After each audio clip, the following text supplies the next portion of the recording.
తాళ్లపూడి మండలం నగర పంచాయతీలో డిప్యూటీ సీఎం పవన్ కళ్యాణ్ జన్మదిన వేడుకలు ఘనంగా జరిపారు. ఆశ్రమం వద్ద వ్యవసాయ మార్కెట్ యార్డ్లో కేక్ కట్ చేసి అన్నదాన కార్యక్రమం చేపట్టారు.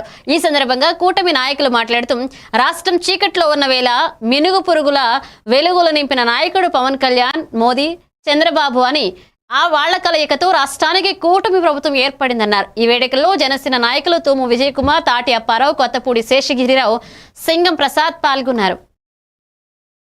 తన జేబులో డబ్బులు, తను సంపాదించిన డబ్బులు పేదలకు పెట్టే రాజకీయం చేస్తూ ఎప్పటికైనా సరే అందరినీ కూడా సమీకృతం చేసి ఒక మంచి రాజకీయాన్ని సొసైటీకి, సమాజానికి అందించాలనే ఉద్దేశంతో మరి ఆ రోజు నుంచి 10 సంవత్సరాలు ఏ పదవి లేకుండా ఉన్నప్పటికీ కూడా మరి ఇవాళ కూటమి ఆధ్వర్యంలో అటు చంద్రబాబు నాయుడు గారు, మోదీ గారు, చంద్రబాబు నాయుడు గారు, మరి ఈ యొక్క పవన్ కళ్యాణ్ గారు త్రిమూర్తులుగా మరి అందరూ ఒక తాటి మీదకు వచ్చి ఇప్పుడు 2019 నుంచి 24 వరకు ఉన్న ఈ యొక్క పాలన అంతం చేసి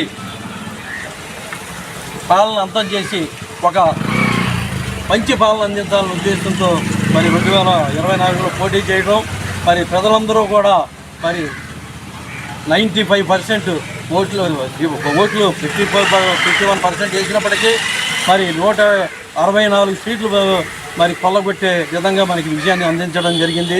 మరి తర్వాత ఉప ముఖ్యమంత్రిగా కూడా పదవి చేపట్టడం జరిగింది. మన ఉప ముఖ్యమంత్రి అదేవిధంగా మాకైతే ఆరాధ్య దైవం మన శ్రీ పవన్ కళ్యాణ్ గారు ఈ రోజున మరి పుట్టినరోజు 54వ పుట్టినరోజు సందర్భంగా ఇచ్చేసిన మీ అందరూ కూడా హృదయపూర్వక నమస్కారాలు తెలియజేస్తున్నాను.